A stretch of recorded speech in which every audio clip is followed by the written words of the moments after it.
Friends, ನನ್ನ ಕೈಯಲ್ಲಿ red rajma ಉಂಟು, ಕಿಡ್ನಿ ಬೀನ್ಸ್ ಅಂತ ಹೇಳ್ತೇವೆ. ಇದರಲ್ಲಿ ನಾನು ಡಿಲಿಷಿಯಸ್ ಆದ ರಾಜ್ಮಾ ಮಾಡಿ ತೋರಿಸ್ತೇನೆ. Very simple recipe. Red rajma ಹೀಗಿರ್ತದೆ ನೋಡಿ ಒಮ್ಮೆ.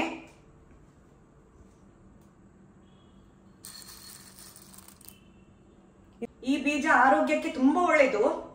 ರಾಜ್ಮಾ ಮಾಡಲಿಕ್ಕೆ ಬೀಜವನ್ನು ನಾನು 7-8 ಗಂಟೆಯ ಮುಂಚೆ ನಾನು ನೆನೆ ಹಾಕಿದ್ದೆ ನೀರಿನಲ್ಲಿ. ಈಗ ನಾನು ಚೆನ್ನಾಗಿ ತೊಳೆದು ತಂದಿದ್ದೇನೆ. ಇದನ್ನೀಗ ಕುಕ್ಕರ್ನಲ್ಲಿ ಒಂದು 4 ವಿಸಿಲ್ ಬರೋವರೆಗೆ ಬೇಯಿಸಲಿಕ್ಕೆ ಉಂಟು. ನಾನೀಗ ಇದನ್ನು ಬೇಯಿಸಿ ತರ್ತೇನೆ.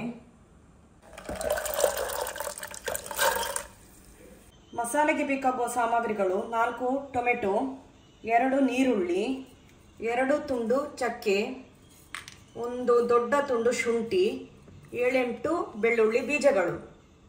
ಫಸ್ಟಿಗೆ ನೀರುಳ್ಳಿಯ ಸಿಪ್ಪೆ ತೆಗೆದು ಇದನ್ನು ಸ್ಮೂತ್ ಆಗಿ ಮಿಕ್ಸಿಯಲ್ಲಿ ಗ್ರೈಂಡ್ ಮಾಡಿ ತರಬೇಕು.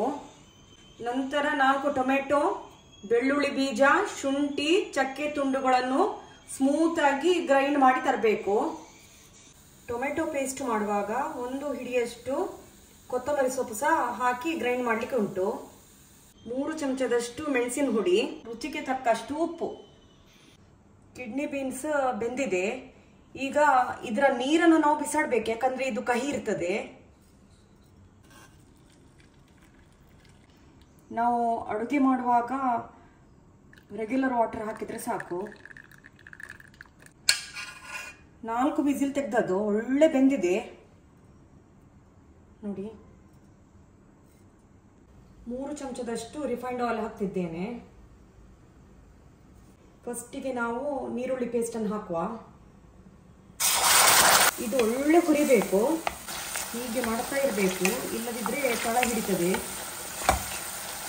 ಇದೇ ಹೊತ್ತಿಗೆ ನಾವು ಮೆಣಸಿನ ಹುಡಿಯನ್ನು ಹಾಕುವ. ಟೊಮೆಟೊ, ಕೊತ್ತಂಬರಿ ಸೊಪ್ಪು, ಬೆಳ್ಳುಳ್ಳಿ ಬೀಜ, ಚಕ್ಕೆ ತುಂಡು, ಶುಂಠಿ ತುಂಡು ಹಾಕಿದ ಪೇಸ್ಟ್ ಹಾಕ್ತಿದ್ದೇನೆ ನಾನು.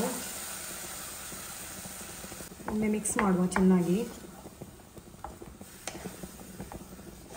ಇದು ಸಹ ಚೆನ್ನಾಗಿ ಹುರಿಬೇಕೀಗ. ಎಣ್ಣೆ ಎಲ್ಲ ಸೈಡ್ ಬಿಡಬೇಕು.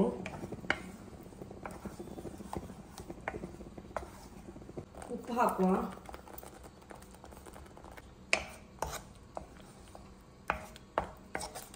ಇದು ಆಗ್ತಾ ಬಂತು. ಇನ್ನು ಇದಕ್ಕೆ ನಾವು ಬೀಜವನ್ನು ಸೇರಿಸಿದ್ರೆ ಆಯಿತು.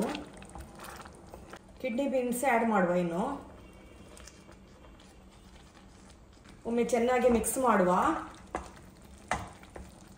ಕೊತ್ತಂಬರಿ ಸೊಪ್ಪನ್ನು ಮೇಲೆಗೆ ಹಾಕಿದ್ರೆ ಆಯಿತು. ನಮ್ಮ ರಾಜ್ಮಾ ರೆಡಿ ಆಯಿತು.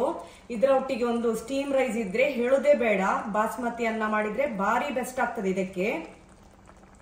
ನಮ್ಮ ಡಿಲಿಷಿಯಸ್ ರಾಜ್ಮಾ ಚಾವಲ್ ರೆಡಿ ಆಯಿತು. ಇನ್ನು ನಾನು ಊಟಕ್ಕೆ ಕುತ್ಕೊಳ್ತೇನೆ. Bye friends.